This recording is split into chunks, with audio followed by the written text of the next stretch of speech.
마태복음 7장에 보면 우리 성도님들은 자주 들어서 아는 말씀입니다만은 다른 일반 성도들이 접했을 때에 다소 충격적인 말씀을 예수님이 하시죠. 구원에 관한 말씀을 하시면서 열매를 비유로 말씀하시는데, 아름다운 열매를 맺지 아니하는 나무마다 찍혀 불에 던져지느니라. 이러므로 열매로 그들을 알리라. 나더러 주여 주여 하는 자마다 다 천국에 들어갈 것이 아니요 다만 하늘에 계신 아버지의 뜻대로 행하는 자라야 들어가리라. 이렇게 말씀합니다.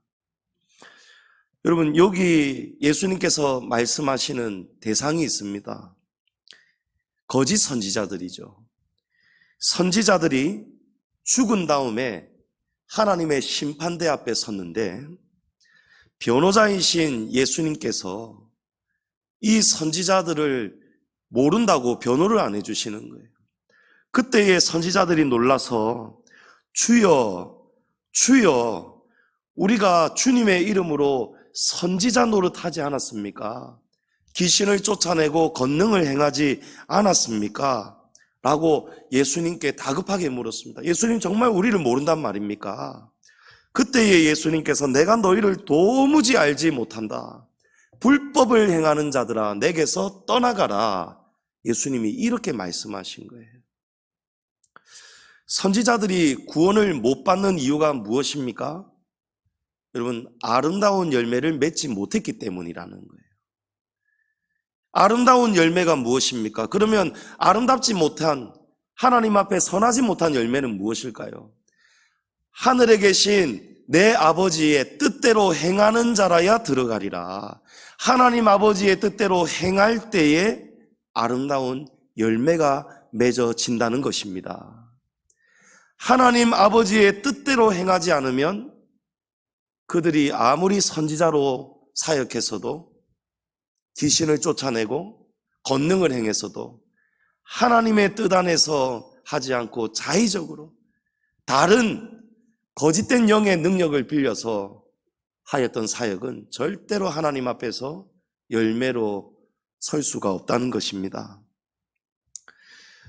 요한복음 15장에는 너희가 나를 택한 것이 아니요 내가 너희를 택하여 세웠나니 이는 너희로 가서 열매를 맺게 하려 함이다 라고 합니다. 여러분, 이 열매라는 것이 우리의 구원과 너무너무 중요하게 연관되어 있습니다. 우리가 주여 주여 하는 자마다 천국에 들어갈 수 없다는 사실을 꼭 명심하면서 신앙생활을 하여야 될 줄을 믿습니다. 여러분, 성경은, 어떤 성경을 읽으면 구원이 참 쉬워 보입니다. 그런데 성경의 여러 곳에 곳곳을 살펴보면 여러분, 천국은 좁고 협착하다고 합니다. 좁은 길, 좁은 문이라고 합니다. 그 길을 가려는 사람이, 그 길을 통과하는 자가 적다는 거예요. 주여 주여 한다고 천국 못 간다는 거예요. 교회만 다닌다고 천국 못 간다는 것입니다. 선지자였어도 목사였어도 천국 못 갈 수도 있다는 것입니다. 아버지 하나님의 뜻대로 우리가 살아야 될 것인데, 여러 가지 하나님의 뜻이 계시겠지만 여러분, 주님이 우리에게 바라시는 여러 가지의 뜻 중에서 성령을 우리가 받았다면, 우리 지난주일이 성령 강림주일인데 성령을 받았다면 이 성령의 충만함을 통해서 마땅히 열매가 나타나야 되는 거예요. 저와 여러분이 하나님의 자녀로, 성도로 부름을 받았습니다. 아멘이십니까? 그러면 우리가 하나님의 자녀라면 아버지의 뜻을 따라가야 돼요. 너희가 나를 택한 것이 아니고 내가 너희를 택하였나니 이는 너희로 하여금 열매를 맺게 하려 함이라. 하나님이 바라시는 열매가 있다는 거예요. 여러 가지 열매들이 있지만 하나님이 우리에게 하시는, 오늘 전하고자 하는 말씀은 바로 한 영혼을 구원하는 열매입니다. 디모데전서 2장 4절에 보면 하나님은 모든 사람이 구원을 받으며 진리를 아는 데에 이르기를 원하시느니라. 여러분, 이거 하나님의 분명한 뜻 맞지요? 믿으십니까? 하나님은 모든 사람이 진리를 알고 구원을 받기를 하나님은 간절히 원하신다는 거예요. 예수님께서도 부활 승천하시면서 마지막 우리에게 부탁하신 유언이 있죠. 오직 성령이 너희에게 임하시면 너희가 권능을 받고 예루살렘과 온 유대와 사마리아와 땅끝까지 이르러 내 증인이 되리라.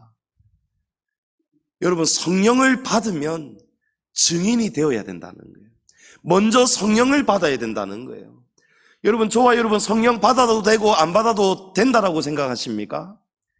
사람이 물과 성령으로 거듭나지 아니하면 하나님의 나라에 들어갈 수 없느니라라고 했습니다.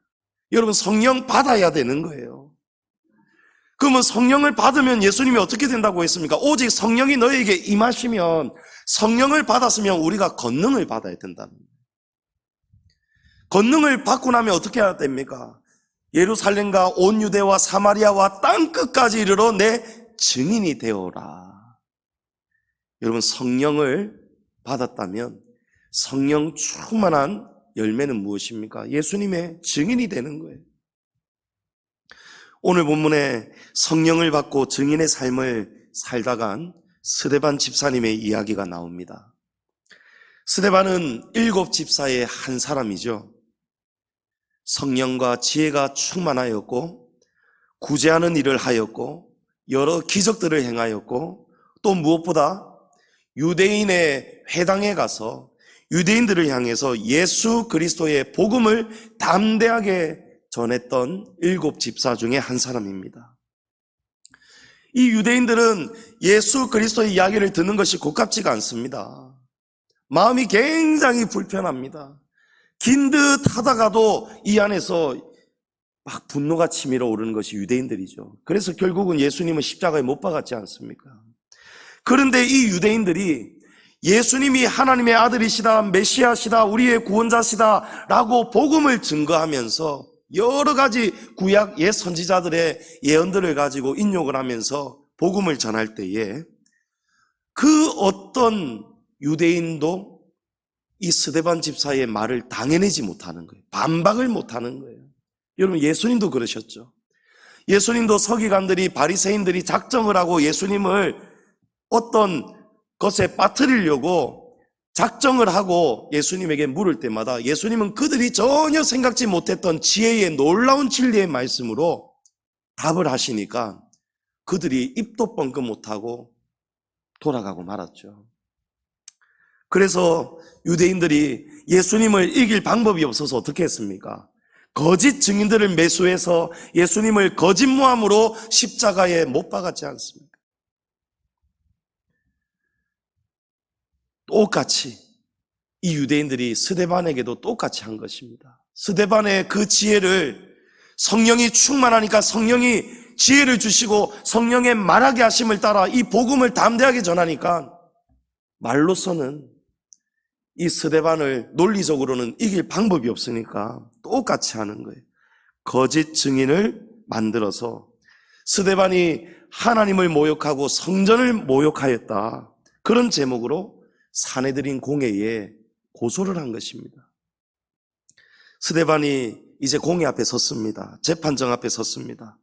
그 앞에서 자신이 전한 복음을 또 변호하기 시작합니다. 그 내용이 사도행전 7장 전체에 있는 스데반의 바로 이 마지막 설교입니다. 우리가 읽지는 않았지만 위에 51절 이하를 보시면 스데반이 단호하게 이렇게 외치죠. 너희도 너희 조상과 같이 항상 성령을 거스르고 있다. 너희는 그 의인을 잡아준 자요 살인자들이다. 여기에 의인은 바로 예수 그리스도를 말씀합니다. 너희는 너희의 조상과 같이 성령을 거슬렀다. 너희는 안에서 양심이 알고 있었지만 그 양심을 너희는 거슬렀다. 성령을 거슬렀다. 너희가 바로 하나님의 아들 예수 그리스도 메시아를 살인하였다, 죽였다. 이렇게 할 때에 오늘 말씀이 어떻게 합니까? 그들이 이 말을 듣고 나서 어떻게 했습니까, 여러분? 마음이 찔렸다는 거예요. 자신들도 알고 있다는 거예요. 정말 죄가 없는 예수를 자기들이 십자가에 내어주어서 죽인 살인자들이라는 것을 자기들도 알고 있는 거예요. 마음이 분명히 찔렸다는 거예요. 그런데 어떻게 합니까? 마음이 찔린 다음에 그들은 스데반을 향해서 이를 갈았다는 거예요. 하는 말마다 옳은 말만 하니까, 자기들이 잘못한 엄청난 가오를 자꾸 들추어내니까 마음이 찔리면서도 이를 갈았다는 거예요. 잘못을 깨닫고 회개를 해도 모자랄 사람들이 여러분 분을 내기 시작합니다. 죽이려고 살기가 오르는 거예요. 이를 가는 거예요. 그러면서도 그 순간에도 사내들인 공회원, 그 어떤 공회원도 스데반의 말에 제대로 반박을 하지 못했습니다. 여러분, 예수님이 제자들에게 이전에 하셨던 말씀 그대로 된 거예요. 마태복음 10장에 보면요, 그들이 너희를 공회에 넘겨주겠고 그들의 회당에서 채찍질하리라. 너희를 넘겨줄 때에 어떻게 또는 무엇을 말할까 염려하지 말고 그때에 너희에게 할 말을 주시리니 말하는 이는 너희가 아니라 너희 속에서 말씀하시느니 곧 너희 아버지의 성령이시니라. 아멘. 예. 여러분, 정말 무서운 데에 붙잡혀 왔잖아요. 이 사내들인 공회가 어떤 공회입니까? 아무 죄도 없는 예수님을 죽을 죄인으로 만들어버리는 무서운 재판정이잖아요. 거기에 스데반이 또 잡혀온 거예요. 똑같이 잡혀온 거예요. 자신이 이제 겪게 될 일들을 알고 있습니다. 예수님이 당하신 일을 알고 있으니까요. 그런데 스데반은요, 두렵지가 않은 거예요. 왜 그렇습니까? 예수님이 이렇게 말씀하셨기 때문에. 그때에 그들이 너희를 공회에 넘겨줄 거고 넘겨줬죠. 또 회당에서 채찍질하리라. 너희가 그런 일을 당할 때에 무엇을 말할까 염려하지 말아라. 너희에게 할 말을 성령께서 다 알려줄 것이다. 여러분, 스데반 집사가 지금 성령의 충만함을 받아서 아무런 두려움도 없이 담대하게 복음을, 이 대제사장들 앞에서도 이 복음을 담대하게 전하고 있는 거예요. 그럴 때에 그 큰 직분을 받은 공회원들이 아무 말도 못하는 거예요. 그들의 얼굴이 뻘거지는 거예요. 하는 말마다 전곡을 찌르고 진실을 말하니까 양심이 찔렸습니다. 성도님 여러분, 성령 충만한 열매는 바로 이런 것입니다. 성령 충만한 열매는 염려하지 않고 두려워하지 않고 언제 어디서든지 누구 앞에 서든지 담대하게 예수 그리스도의 복음을 전하는 것이 성령 충만한 열매인 줄을 믿으시기 바랍니다. 제가 오면서 극동방송을 듣는데요, 어떤 분이 목사님이신데 자기는 늦게 예수님을 믿었답니다. 28에 믿었는데 자기는 어렸을 때부터 자기 집안은 엄청난 불교 집안이라는 거예요. 불교도 그냥 웬만한 시시한 그런 불교 집안이 아니라는 거예요. 그냥 절에서 살다시피 방학하면은 절에 가서 절에서 그냥 먹고 자고 하고 절에서 계속 자라왔다는 거예요. 그런데 자기의 마음속에 어렸을 때부터 교회 다니는 사람들을 보니까 뭔가 면모가 남달라 보이고 새벽에도 그들은 가면서 찬송을 부르면서 가고 도대체 저 사람들 속에는 어떤 마음이길래, 저분들이 믿는 하나님은 어떤 하나님이길래 자꾸 궁금한 마음이 들었다는 거예요. 그렇게 불심이 가득한 집안에서 자랐는데도 말입니다. 자기 또한 방학 때마다 절에 가서 스님들에게 또 부처 앞에 불공 드리고 이렇게 살았는데도 자꾸 이 마음이 가더라는 거예요. 여러분, 이런 사람들이 바로 하나님께 택함 받은 사람인 줄을 믿습니다. 우리는 모르잖아요. 그런데 이분이 28이 되었을 때에 그때까지 어떤 마음을 가졌냐면, 왜 아무도 나에게 교회 가자고 전도하는 사람이 없을까? 전도지 내밀고 교회 가야 됩니다, 예수 믿어야 됩니다 하는 사람이 없더라는 거예요. 누구라도 좀 내밀면 어느 교회 갑시다 하면 자기는 아무것도 모르니까, 어떻게 가야 될 줄은 모르니까 좀 누가 나한테 전하지 않을까 내심 기대했는데 아무도 전하지 않았더라는 거예요. 그래서 결국은 자기가 너무 궁금하고 또 어떤 마음에 자꾸 뭔가가 이끌려서 자기 스스로 교회를 나왔다는 거예요. 나오면서 목사님의 말씀을 듣고 찬양을 부르고 성도들이 앞에서 나오는 특송을 듣고 이러면서 자기 안에서 다른 마음, 하나님이 은혜를 부어주신 거예요. 성령을 부어주신 거예요. 그러면서 예수님을 뜨겁게 믿다가 어느 날 또 어느 찬양을 들을 때 마음이 뜨거워지면서 이제 목회의 사명을 받게 되었다는 거예요. 여러분, 우리 오늘이 6월 첫째 주일인데요, 5월 한 달 동안 전도 한 번이라도 누군가에게 예수님 믿어야 됩니다, 교회 갑시다, 전도 5월 한 달 동안 한 번이라도 해본 분 있으면 손 들으라고 하면 우리 서로 부끄러워지지 않을까요? 방금도 긴장되셨죠? 여러분, 이게 지금 우리 성도들이라는 거예요. 성도들 100명 중에 만나는 사람들 만나도 예수님 믿어야 된다고. 예수님 믿어야 된다고. 전하는 사람이 없다는 거예요.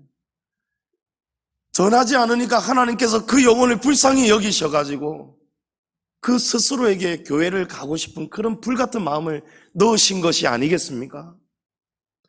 우리는 모르지만, 우리는 두려워서 전하지 않지만 누군가가 나에게 좀 다가와 주었으면, 여러분, 왜 우리가 전하지 못할까요? 마음이 두려운 거예요. 내가 모르는 사람한테 교회 다니십니까? 다가가서 이 말하기가 무섭고 두려운 거예요. 여러분, 왜 그럴까요? 이 안에 권능이 없습니다. 이 안에 성령이 없습니다. 여러분, 성령의 권능이 무엇입니까? 성령의 권능은요, 우리에게 할 말을 주시고 우리에게 담대한 마음을 주시는 것이 또한 권능인 줄 믿습니다. 여러분, 그래서 전도하려면 예수님께서 먼저 오직 성령이 너에게 임하시면 먼저 성령 받으라는 거예요.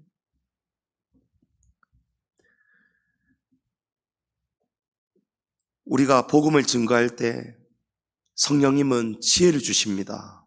스데반 집사가 공회 앞에 섰을 때에 담대하게 이 제사장들이, 공회원들이 아무것도 반박할 수 없을 만큼 스데반 집사가 할 말을 다 했다는 거예요. 담대하게. 그런데 예수님이 뭐라고 하십니까? 이는 너희가 아니라 너희 속에서 말씀하시느니 곧 너희 아버지의 성령이시니라. 아멘. 여러분, 믿으십시오. 나 저 사람 만나면 뭐라고 하지? 여러분, 그런 거 생각하지 마세요. 만나기 전에 대신에 먼저 기도해야 됩니다. 하나님, 제가 오늘 누구를 만날까요? 누구를 전도할까요? 이 사람을 만나서 무엇을 할까요?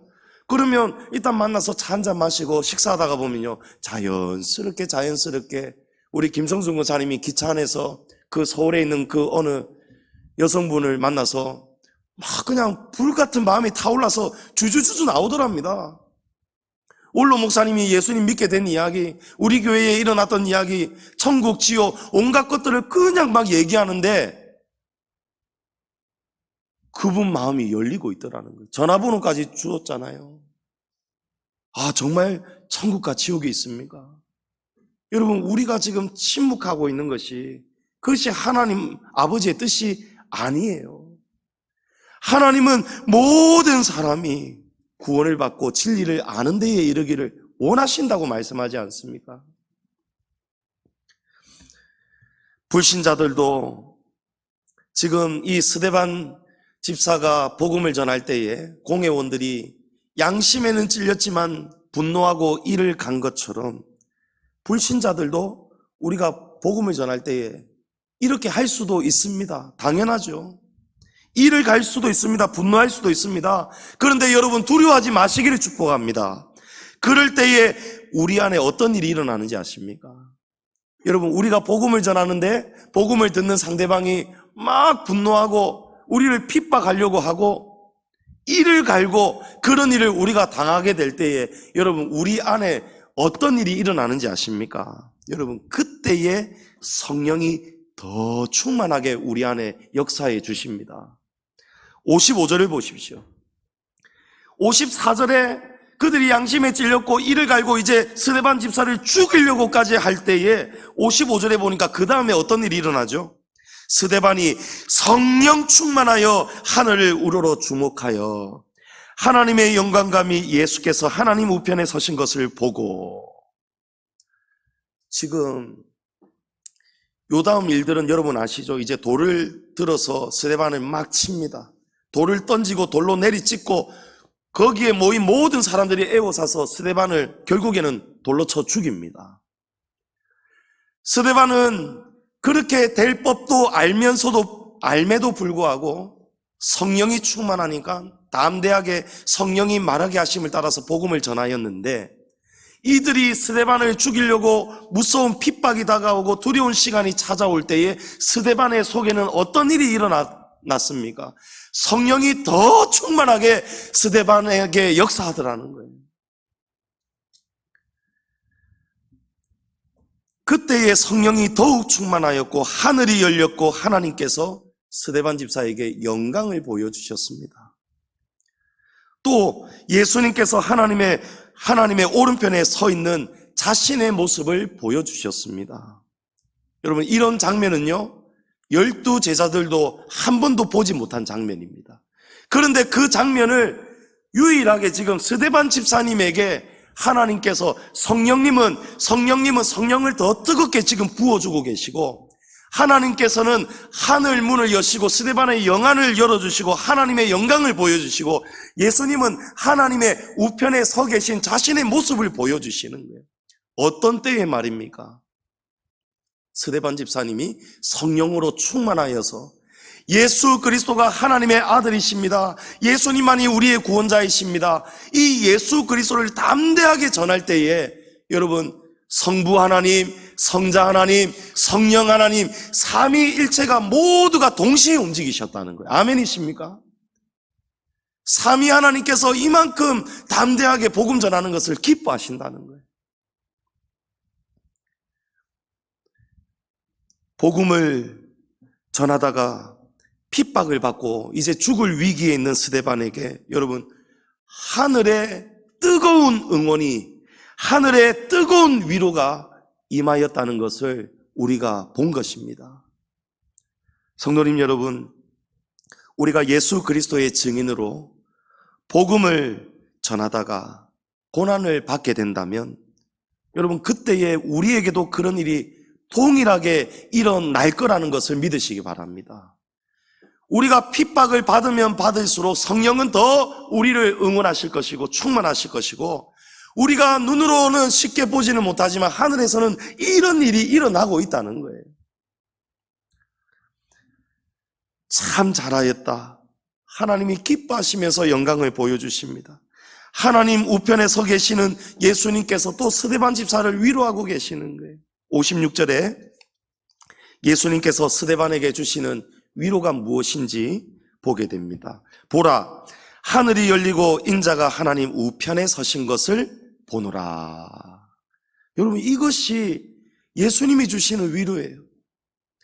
예수님은 하나님 우편에 서서 스데반 집사를 보고 계셨습니다. 여러분, 재판장의 우편에 그 자리가 어떤 자리죠? 변호하는 자리입니다. 변호하는 자리예요. 이것은 예수님께서 하나님 나라의 법정에서 하나님 앞에 서서 스데반 집사를 변호하는 모습을 스데반 집사에게 미리 보여주시는 거예요. 스데반 집사야, 아무 걱정하지 말아라. 땅의 사람들은 네가 하나님을 모독하고 성전을 모독하였고 율법을 모독하였다고 정죄하고 있지만, 그러나 내가 하나님 앞에서 너를 이렇게 하나님 우편에 서서 너를 변호하려고 지금 내가 이미 지금 준비하고 있다. 그리고 하나님은 스데반 집사는 죄가 없고 스데반 집사는 옳다라고 하나님은 이미 인정하고 계신다. 보아라, 나를 악하다 하여 십자가에 나를 죽였던 사람들, 그러나 나는 부활하였고 내가 지금 하나님의 영광의 우편에 내가 서 있지 않느냐. 나를 위해 고난받아 죽어가는 너도 내가 있는 바로 이 자리에, 하나님의 영광의 자리에 서게 될 것이다. 할렐루야. 여러분, 예수님이 지금 그 모습을 스데반 집사님에게 보여주시는 거예요. 스데반 집사님이 그 모습을 보고 이 성령이 충만하니까 다 알아들은 거예요. 그럴 때에 이 마음이, 여러분, 사람들이 지금 돌을 들고 다가올 때도 여러분 이 마음이 두렵겠습니까? 아니면 설레이고 기쁘고 뜨겁겠습니까? 여러분, 성령 충만의 힘이 이렇게 무섭습니다. 죽음도 두렵지가 않는 거예요. 왜 그렇습니까? 여러분, 죽고 나면은 저 놀라운 영광의 시간들이 기다리고 있다는 것을 눈으로 보았고 이제 믿기 때문이죠. 여러분, IS 극단주의 무장 세력 있잖아요. 이슬람에. 그 사람들이 무슨 특수 임무 있을 때마다 자살 폭탄을 온몸에 칭칭 감고 막 테러를 해야 되는데 그때마다 막 손을 든답니다. 서로 자기가 하겠다고. 왜 그런지 아십니까? 제가 신학대학원 다닐 때 우리나라 국정원에도 지금 같이 동조해서 일을 하고 계시는 지금 선교학 가르치는 교수님께서 중동 전문가거든요. 노무현 대통령 오셨을 때에도, 터키 왔을 때에도 통역하고 다 하신 굉장한 분입니다. 이분이 우리나라에서 이분만큼 극단주의 무슬림을 잘 아는 사람이 없어요. 우리 교수님이 알려주시더라고요. 너희들 왜 그 사람들이 죽으려고 하는지 아냐고. 알라가 꾸란에 보면은 알라를 위해서 그렇게 죽으면은, 순교하면은 죽을 때에 그 테러와 죽음이 강하면 강할수록 천국에 갔을 때에 엄청나게 이쁜 여자 신부를 10명, 50명, 100명씩 얻게 된다는 거예요. 참 웃기지 않습니까? 남자들이 자살폭탄 이거 하는 이유가 꽤 죽고 나면은 이제 천국에 바로 곧장 가는 데에 그런 이제 알라를 위해서 폭탄 자살을 하면은 수십 명의 엄청나게 많은 정말 이쁘고 아름다운 여자들을 평생 동안 그 신부들을 여러 거느리고 살 수 있기 때문에 그래서 죽는답니다. 여러분, 알라를 믿는, 거짓신을 믿는 그 사람들도 그 믿음을 가지고 순교를 그렇게 좋아하면서 나의 신은 위대하다 이러면서 빵 죽어버리잖아요. 빵 죽으면 이제 빵 하고 신부들이 나타날 줄 알지만 그렇지 않잖아요. 그러나 저와 여러분에게 주신 하나님의 언약은 진실하십니다. 스데반 집사님이 복음을 전하다가 핍박을 받고 이제 돌에 맞아 순교하게 되는 바로 그 직전에 성령님께서 충만하게 함께 하시며 하늘을 보여주셨습니다. 하나님은 하나님의 영광을 보여주시고 예수님께서 어떻게 지금 위로자가 되시고 변호자가 되실지 그 모습을 다 보여주셨어요. 우리가 이 땅에서 예수님을 증거하다가 고난받을 때에 하늘에서 예수님과 아버지 하나님께서 저와 여러분을 이렇게 응원하고 계시는 것을 믿으시기 바랍니다. 저와 여러분이 어려운 환경 가운데에서도 예배의 자리에 나올 때에도 마찬가지예요. 하늘에서 이런 일이 일어납니다. 오늘 교회 못 간다고 했지. 우리 집안에서 예수쟁이는 없다라고 했지. 온갖 핍박이 있을 수도 있어요. 그러나 그때에 그 핍박을 받으면서 부모에게, 형제 자매에게 미움을 받고 내쫓김을 당하고 온갖 수욕 그런 것들을 다 당해도 매를 맞아가면서도 하나님을 믿은 사람들, 여러분 훌륭한 사람이 되어서 그런 간증들 저도 여러 번 들었고 여러분도 많이 들어보셨을 거예요. 여러분 그런 순간에도 동일하게 삼위 하나님이 다 움직이십니다. 성령님이 우리의 마음을 뜨겁게 충만하게 하시고 신앙을 이겨낼 수 있도록, 시험을 이겨낼 수 있도록 응원하시고 하늘에서는 영광을 보여주시고 예수님은 참 잘하였다고. 여러분 이런 일들이 우리에게도 동일하게 일어나는 거예요. 꼭 순교의 고난이 아니어도 저와 여러분이 교회를 섬기는 일에 직분과 사명을 다하는 일에 서로 간에 핍박이 올 수도 있잖아요. 제가 며칠 전에 어떤 분 이야기를 들었는데요. 자기가 자기 교회에서 정말 자기 직분을 잘하고 있는데 위한다고 잘하는데도 꼭 희한하게 꼬투리 잡아가지고 마음을 후벼 파고 여러분 그렇게 후벼 파면 열심히 하고 정말 하나님을 섬기는 그런 귀한 마음으로 성도를 섬기고 교회를 섬기고 그런 사람을 잘했다고 칭찬해도 모자랄 판에 희한하게 꼬투리 잡아가지고 그 사람 마음을 후벼 파고 여러분 그러면요 하늘에서는 어떤 일이 벌어지겠습니까? 예수님이 그런 자를 변호해 줄 수 있겠습니까? 그거는 너무 잘못한 것이죠. 여러분 절대 사람 함부로 대하면 안 됩니다. 저와 여러분 정말 한 사람 한 사람이 하나님이 얼마나 귀하게 사랑하는 성도인 줄은 모릅니다. 서로가 서로를 귀한 줄을 아셔야 되는 거예요. 내가 함부로 대할 수 있는 사람은 아무도 없다는 것을 여러분 기억하시기 바랍니다. 57절에 이제 드디어 유대인들이 극에 달했습니다. 그들이 큰 소리를 지르면서 길을 막고 일제히 스데반 집사에게 달려들었다고 합니다.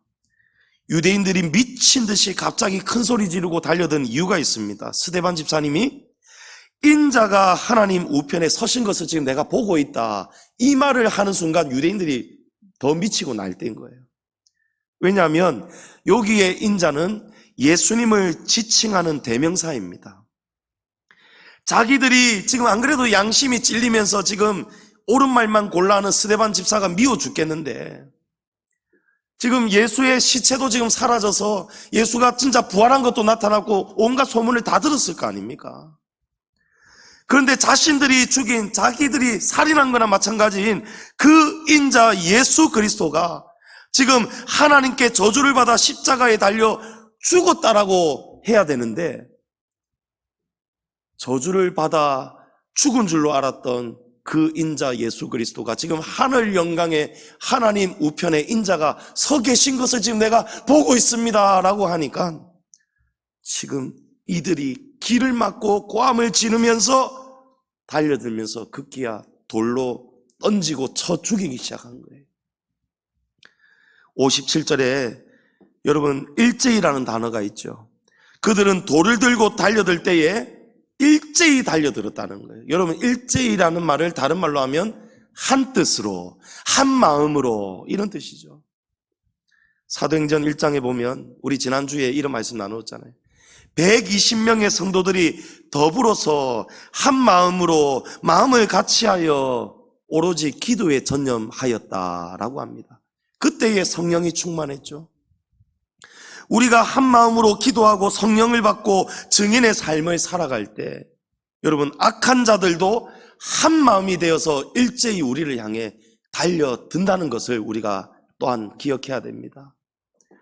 우리가 한 마음으로 예수 그리스도를 증거할 때 사단은 자기 부하들을 더 조직적으로 거느리면서 우리를 집요하게 해방하는 거예요. 그러나 여러분 그럴 때에 우리가 어떤 마음을 가지라고요? 아이고 무섭다, 이제 그만해야 되겠다, 아이고 전도 아무나 하는 거 아니네, 아이고 무시보라, 아이고 사람 죽이려고 하네, 아이고 다시는 내가 입도 뻥끗 안 해야 되겠다. 여러분 이건 성령 충만한 사람이 아니에요. 그런 열매는 하나님이 보시기에 아름다운 열매가 아닙니다. 하나님이 바라시는 열매가 아니에요. 그럴 때에 예수님께서는요 오히려 우리에게 기뻐하라고 말씀합니다. 마태복음 5장에 나로 말미암아 너희를 욕하고 박해하고 거짓으로 너희를 거슬러 모든 악한 말을 할 때에는 너희에게 복이 있나니 기뻐하고 즐거워하라. 하늘에서 너희의 상이 큼이라. 너희 전에 있던 선지자들도 이같이 박해하였느니라. 여러분 예수님의 말씀을 믿으시기 바랍니다. 여러분 이슬람들도 그 거짓신을 믿으면서도 그렇게 기뻐하면서 죽잖아요. 그런데 왜 우리는 이 복음을 입도 뻥끗 안 한단 말입니까? 왜 두려워한단 말입니까? 우리가 하나님을 믿는 믿음이 저 거짓신을 믿는 무슬림들보다도 못하다는 증거 아니겠습니까? 하나님 믿는 척만 하는 거 아니에요. 교회만 다니는 거 아닙니까? 성도가 아니고 교인으로만 사는 거 아니겠어요?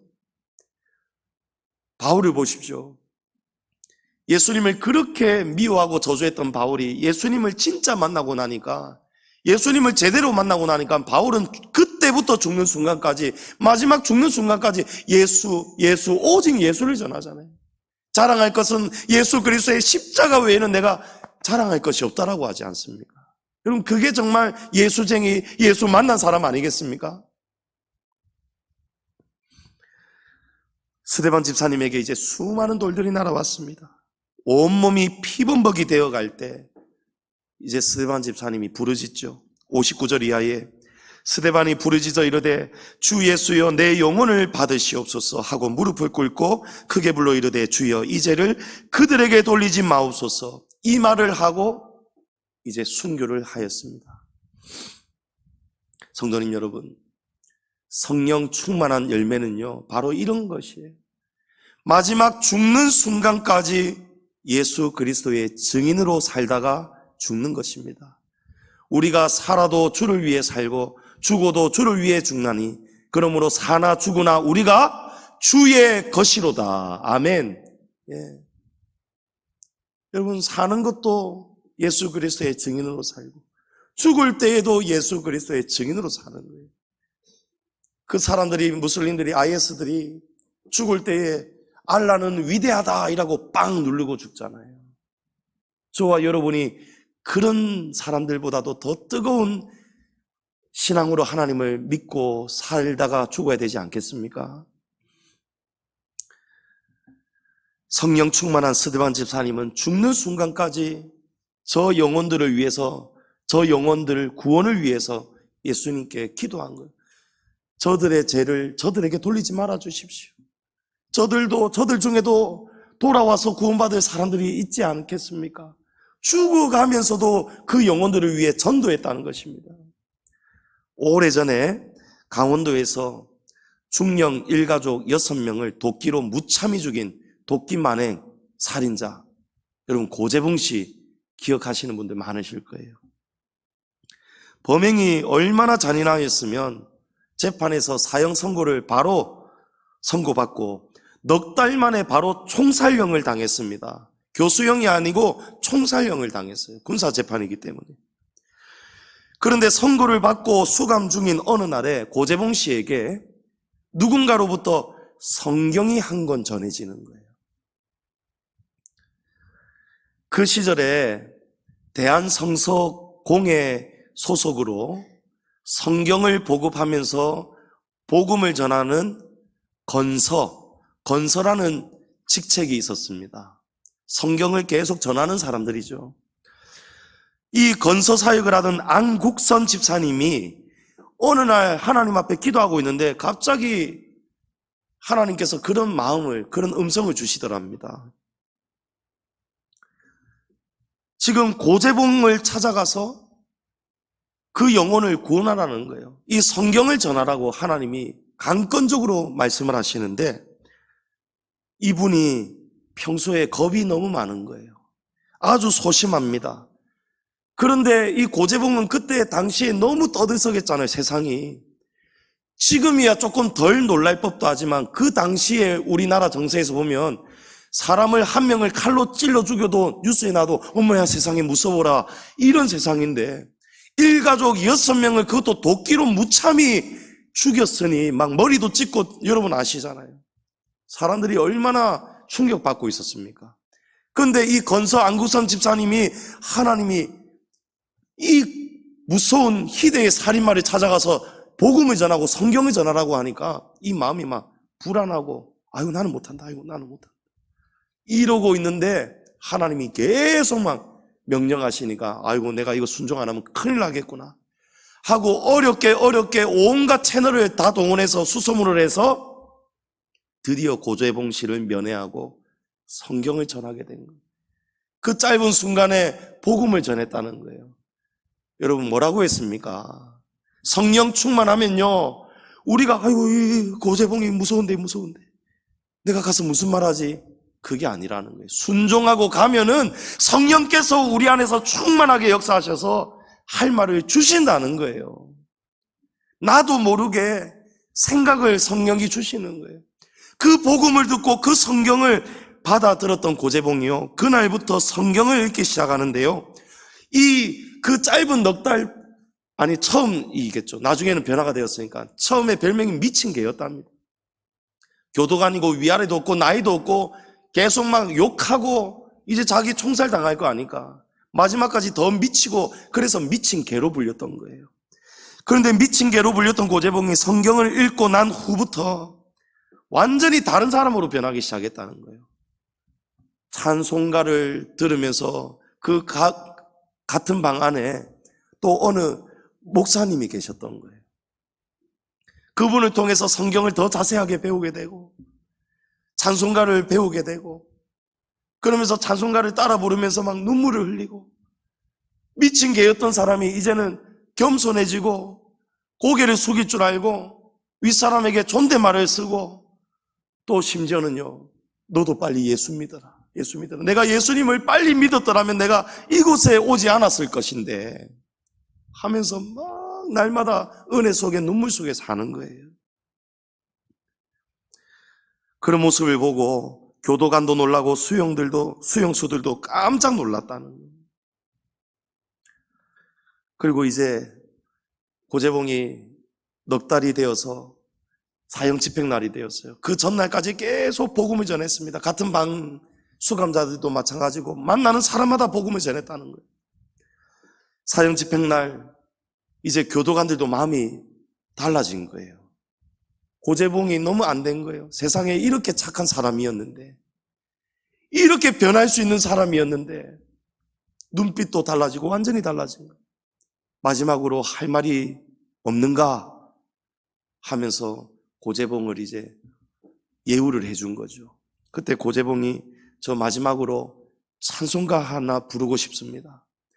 부탁인데 제가 눈을 감고 찬송가를 부르고 있을 때에 그때에 저에게 총을 쏴주십시오. 이렇게 한 거예요. 그리고 고재봉 씨가 눈을 감고 이 찬양을 불렀다면, 인내하신 구세주여 내 말 들으사 죄인 오라 하실 때에 날 부르소서. 주여 주여 기도하오니 죄인 오라 하실 때에 날 부르소서. 이 찬양을 부르는데요, 지금 분명히 찬송가 부르는 도중에 총을 쏴달라고 했고 총을 쏴야 되는데 집행 시간이 있는데, 이 집행관이 이렇게 천사 같은 얼굴로 눈물을 흘리면서 자기의 죄를 참회하면서 그렇게 간절하게 기도하는 고재봉 씨의 얼굴을 보면서 차마 쏴라고 할 타이밍을 다 놓친 거예요. 그래서 찬송가 한 장이 그냥 다 끝나버리고 말한 거예요. 고재봉 씨도 그런 집행관의 마음을 알았는지 감사하는 마음으로 마지막 또 한 찬양을 불렀습니다. 하늘 가는 밝은 길이 내 앞에 있으니 슬픈 일을 많이 보고 늘 고생하여도 하늘 영광 밝음이 어두운 끈을 헤치니 예수 공로 의지하여 항상 빛을 보도다. 이 마지막 소절이 끝날 때에 방아쇠가 당겨져서 고재봉 씨는 하나님 품에 안겼다라고 합니다. 이것이 실제로 있었던 이야기 그대로예요. 성도님 여러분, 희대의 살인마가 성경을 읽고 변화가 되고 마지막 죽는 순간에 천사 같은 얼굴로 평안하게 찬송하고, 마지막 죽으면서도 여러분 제발 예수 믿고 천국 가십시오. 내가 먼저 가 있을 터이니 나 같은 살인마도 하나님께서 사랑하신다고 합니다. 여러분은 충분히 하나님께서 좋은 천국으로 인도하실 것입니다. 내가 먼저 가 있을 테니까 여러분도 부디 예수 믿고 천국에 오시오 하고 고재봉이 마지막 순간까지 전도하다가 죽었는데요, 그 교도소에 2,000명의 수감자가 있었는데 이 고재봉 씨를 통해서 2,000명의 재소자 중에 이런 고재봉 씨의 전도를 듣고 또 이야기를 듣고 직접 보고 2,000명 중에 1,800명이 예수님을 믿기로 하고 세례를 받았다는 거예요. 할렐루야. 여러분, 스데반 집사님도 마지막 죽는 순간까지 주님, 이 죄를 그들에게 돌리지 말아 주십시오, 이 말을 끝으로 순교를 한 거예요. 마지막까지 영혼 구원을 위해서. 여러분, 예수님께서 이 기도에 응답을 해주셨어요. 스데반이 뭐라고 기도했죠? 예수님, 저를 이렇게 죽이는 저 사람들의 죄를 저 사람들에게 묻지 말아 주십시오, 용서해 주십시오 라고 기도했잖아요. 스데반을 죽이는데 가장 주동자였고 앞장섰던 사람이 누굽니까? 여러분, 누구죠? 예, 바울입니다. 바울이라는 이름이 헬라식 이름이 바울이고 히브리어식 이름이 사울이에요. 58절에 보면 성 밖으로 내치고 돌로 칠새 증인들이 옷을 벗어 사울이라는 청년의 발 앞에 두었다. 사울이 이 죽음을 진행하고 주동했다는 거예요. 그리고 8장 1절에 보면 사울은 그가 죽임 당함을 마땅히 여기더라. 여러분, 스데반 집사님의 이 죽음의 가장 큰 주동자고 죄인이 바로 이 사울이었습니다. 그런데 스데반의 기도를 들으시고 예수님께서 어떻게 하십니까? 바울이 스데반을 죽인 죄를 바울에게 돌리지 않으시고 용서하셨습니다. 그리고 이 바울이 어느 한날도 다메섹을 향해 말을 타고 달려가면서 예수 믿는 사람들을 죽이려고 체포하려고 달려갈 때에 예수님이 이 사울이라는 청년 바울을 찾아오시죠. 그때에 예수님을 만나서 바울이 변화가 되잖아요. 자기가 스데반을 죽인 것을 기억하며 눈물로 회개하고, 그리고 자기도 스데반처럼 마지막 죽는 순간까지 예수 그리스도를 전해야 되겠노라. 그리고 실제로 AD 64년 네로 황제 박해 시기 때에 전승에 의하면 사도 바울은 도끼로 목이 베어 순교당합니다. 마지막 죽는 순간까지 예수님을 전했다는 거예요. 여러분, 이것이 바로 성령으로 충만한 열매인 줄을 믿습니다.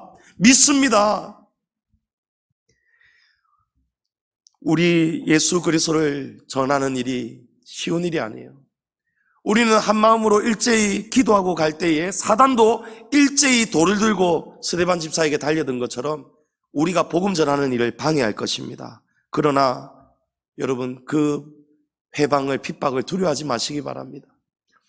우리의 수고가 결코 헛되지 않을 줄을 믿습니다. 이 집사님께서, 이 건사 안국선 집사님이 용기를 내어서 수소문을 다 찾아서 고재봉 씨를 찾아가서 면회를 하고 복음을 전하고 성경을 전할 때에 여러분, 이처럼 놀라운 일이 일어났잖아요. 1800명이 예수님을 믿게 되었지 않습니까? 사도 바울이 예수님을 만나고 나니까 바울이 신약 성경의 3분의 1을 다 기록을 하였고, 소아시아 지역 여러 곳에 가는 곳마다 교회를 세우고 수많은 제자들을, 예수님의 제자들을 또 복음을 전했지 않습니까? 갈라디아서 6장 8, 9절에 우리 다 같이 한번 읽어보겠습니다. 자기의 육체를 위하여 심는 자는 육체로부터 썩어질 것을 거두고 성령을 위하여 심는 자는 성령으로부터 영생을 거두리라. 우리가 선을 행하되 낙심하지 말지니 포기하지 아니하면 때가 이름에 거두리라. 아멘. 성도님 여러분, 성령으로 충만한 열매는 증인의 삶을 사는 것입니다. 두려워하지 마시고 여러분, 예수 그리스도 복음을 전할 수 있기를 축복합니다. 성령의 충만함을 받아 권능을 받고 성령의 지혜와 말하게 하심을 따라 충성된 예수 그리스도의 증인으로 살아가시는 저와 여러분 되기를 주의 이름으로 축복합니다.